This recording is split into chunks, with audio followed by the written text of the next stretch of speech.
how come most startups fail, even when we have more tactics and strategies than ever before. Join the bedside chat of an entrepreneurial couple as they share what it takes to create a business with ease and in flow. Hey everybody, welcome back to another Biz and Flow bedside chat.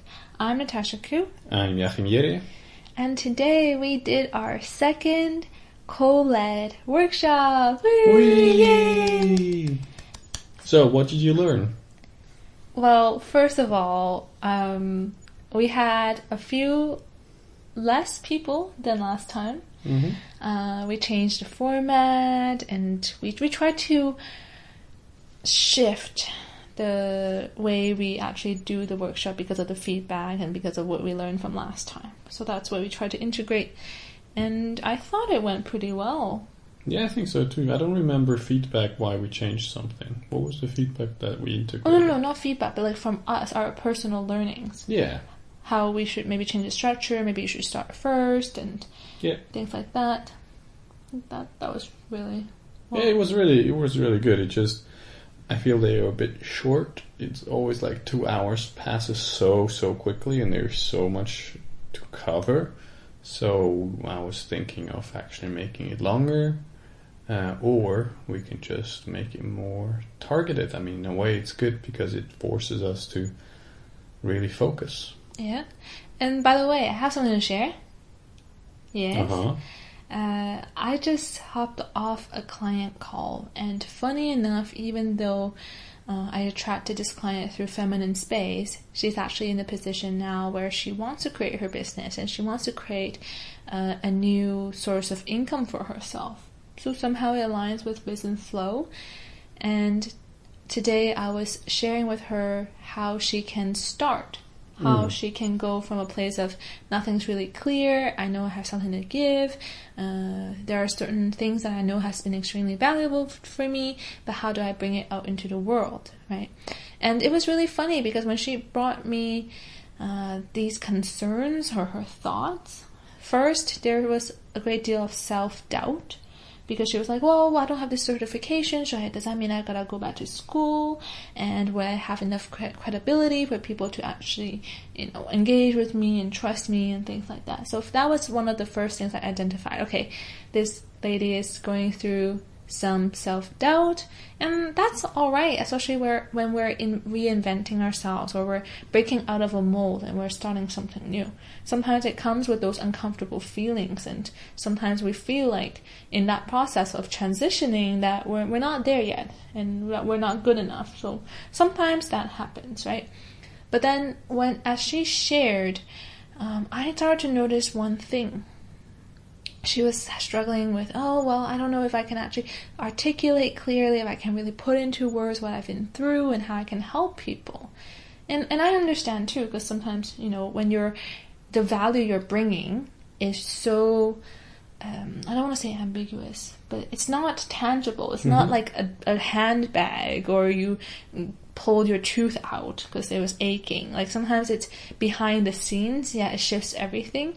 So for her, she's in a similar line of work and she's like, I don't know if I can really put it, into words clearly what it is that I can give and how I can help people. I don't know if even teenagers would understand me. And that was when I pinpointed that, yes, she's, seeing this current situation through her self-doubt. But another thing is that she's trying to solve the problem for those people. And when you have multiple people coming to you, like today on our workshop, we have people in different positions, in different industries, right? Yeah. Completely different line of work. Yeah. Yet we were able to do a workshop on leadership with ease that was applicable to everyone. And I think one of the reasons why is that we weren't trying to tailor our answers to fit them so they can walk away and just repeat what we've told them like a little peacock. Oh, no, that's not a peacock. A parrot. Wrong bird, sorry. A parrot. And that's not what we're trying to give here. We're not selling hammers, right?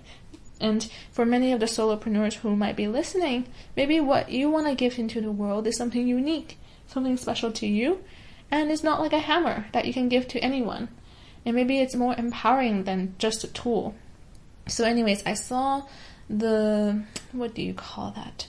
The parallel between my client's story, how she thought she had a problem because, well, how could I possibly, articulate it in a way that everyone understands it and know how to work with it. Well, the thing is, she doesn't have to solve every single problem for the people. She just needs to know what is actually true to her, what's the essence of what she wants to bring out into the world, and come from that place, a place that's universal, that can help everyone that she gets in contact with, and not, for those specific situations where she can tell them what to do and they can repeat a method or a procedure and then they've learned all that they can from her. It's more than that. I guess at the end of the day, of course, some people might be offering a product and it really is a tool to make things easier, to solve a problem. Mm-hmm. But when you're offering a service or something that's really, really hard to articulate in your value, sometimes you may get confused and try to sell a tool when you're really not giving or providing someone something that's actually a tool. Maybe it's a much greater value and it has to come from an experience.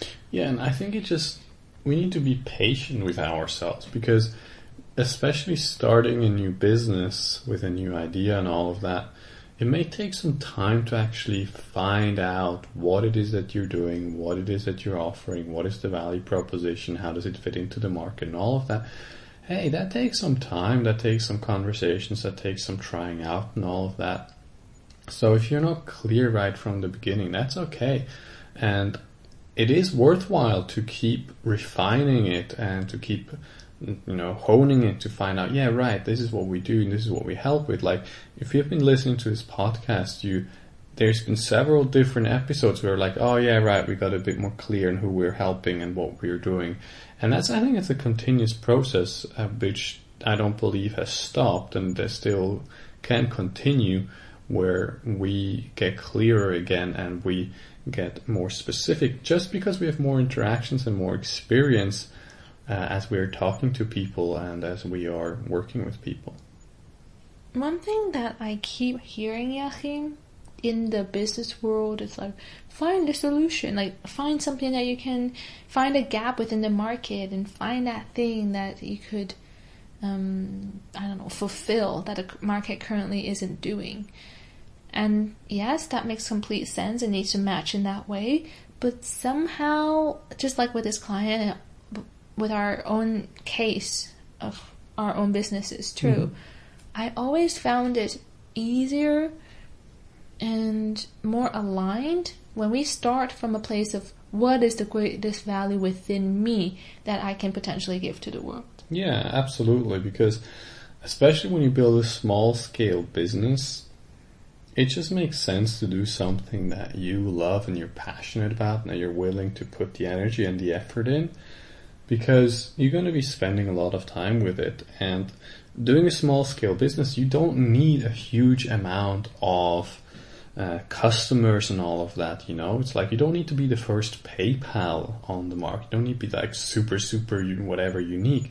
What's much more important is that you have the patience and the heart to build good customer relationships, that you can really build a relationship with people who you can bring value to, and that you listen to them and that you can provide something for them. Because hey, if you look at the coaching world is saturated with coaches and all of that, and yet there's coaches who are freshly starting out and they can make a living, and there's coaches that have been doing it for quite a while and they can't make a living, they're struggling.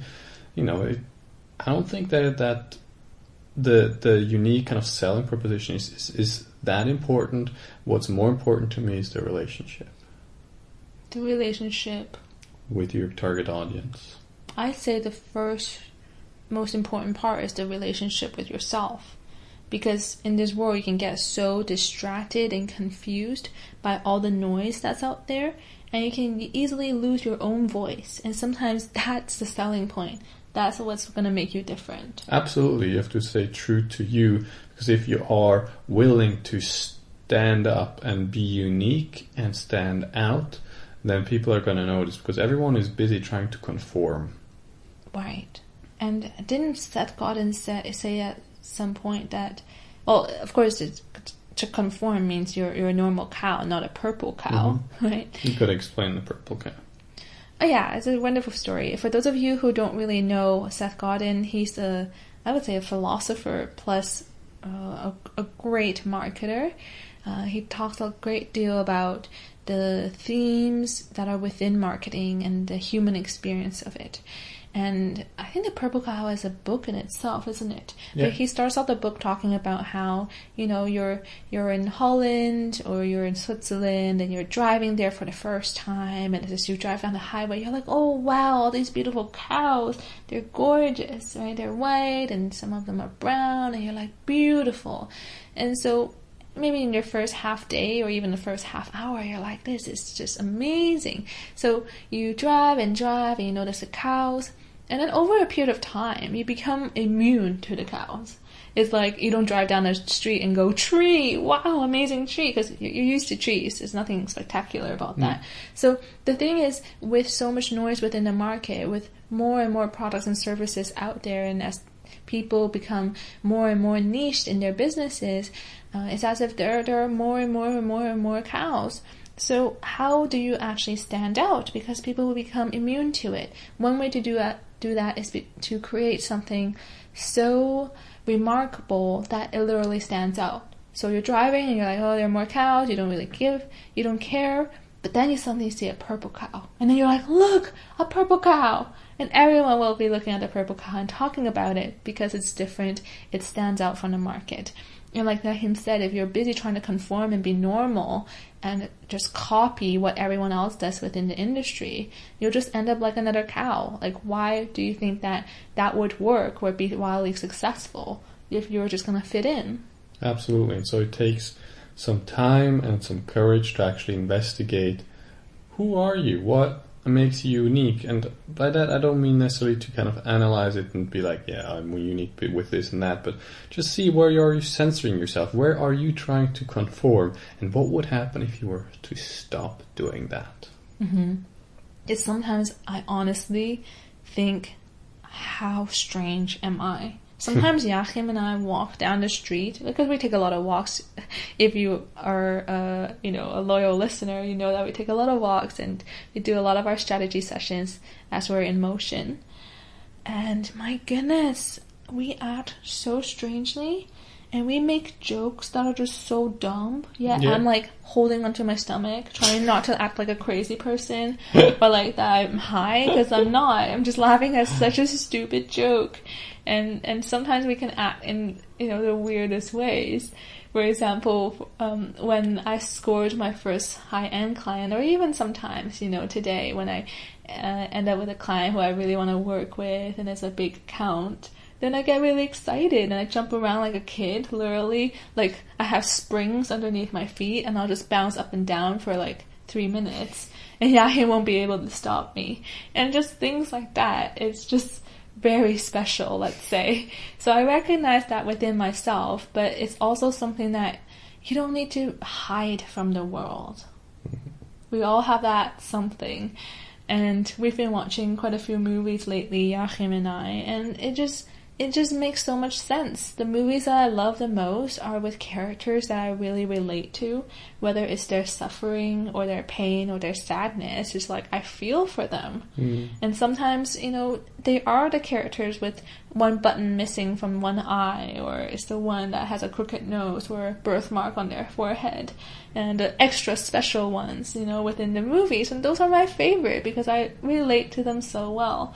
So when it comes to a business, it's gonna, and especially if you're creating a personal brand, please don't be afraid to be strange. And by strange, I mean just the way you are. Jáchym, how would you say that you stay true to yourself in the businesses that you've created, or even the ones you've quit? How have you stayed true to yourself? Well, I just check with my gut, just feel into it, and if something sits right with me, then I go ahead with it, and if something doesn't sit right with me, then I don't go with it. And also, just as we've mentioned before, having done extensive work with other coaches, with other change workers on myself, has helped me to face whatever I feel uncomfortable, not worthy, or whatever it is, and just really look at it. And that has helped me to be comfortable with whatever is going on. Did that make sense? I think. What do you mean, be comfortable with what's going on? Be comfortable with how I am, or because the thing is that we want to hide that which we feel insecure about. And why do we feel insecure about that? Well, that's the interesting question to look at, is what's going on within you that you feel like you need to censor that. Now sure, there's just normal social standards that make sense to keep in mind when you're doing something. To not necessarily be burping and farting and whatever on a podcast, because I'm pretty sure most people are not going to enjoy this. Unless you start that type of podcast. And keep a certain social demeanor. It just makes sense. But in the other sense, why do you need to censor yourself? People who don't like it, they're going to stop listening. They're not going to stay with you, and they're going to move on. And that's great, because you want to be a lighthouse. You want to attract the people who are right for you, where you don't have to pretend to be someone else, where you're just you, and they show up and they like what you're doing and they want to interact more with you. And the other people, they should just go. Yeah, it honestly is like that. Even looking at your friends, maybe you're the type of person, sometimes I am that person who literally wants to be friends with everybody. Mm-hmm. That's kind of my archetype anyway, it's just like the friend, mm-hmm. right? But at the same time, there are certain people I do not want to be friends with. Some people I don't even wish to be my neighbor or be in my life, and that works perfectly for me. That doesn't mean that anything's wrong, except that I have a choice and I like it that way. So the same thing goes for your business. Like, why would we take it personally or see it as a bad thing that is not catering to everyone? Mm-hmm. You guys, I am super, super tired. So I'm going to say the forbidden word. No. It's time to wrap it up. I can wrap you up. In my blanket. Yeah, and yes. just stuff. I won't say anything in case anything does happen, and then there'll be evidence of me doing something. Oh, too late. But maybe you can tell that I'm a bit more hyper than Jáchym today. He's ready for bed, and as usual, I'm gonna hop around the house and be a bit more energetic still for a few more hours. But anyways, today, we hopped around in the topics, didn't we? We talked about the workshop and how when starting your own business, it's important to know what you as a person, your essence, what you have to give. And that sometimes what you're providing, the value is not just a tool, it's something much deeper and much bigger than that, even if it doesn't look like it's very tangible. And we also talked about being you, standing out as who you are, being that purple cow in a field of normal cows, and being remarkable, not because you're trying and acting, differently, but because you're actually not avoiding the parts of yourself that are really, really, really adorable and relatable to a lot of people. So that's sometimes the secret to personal branding that not many people talk about. So I hope that this episode has helped you. Jáchym is leaning on me with his heavy head. I'm not a pillow, but I hope that you enjoyed it. Oh, it's been a long time, Jáchym. Join me as we say that we need and we want 5 stars from you. No matter which player or thing that you're listening from, we would really do appreciate your stars. And give us a bit of feedback if you can comment and leave us a review. So that's all we got today, and talk to you tomorrow. Good night. Give us some stars. Good night.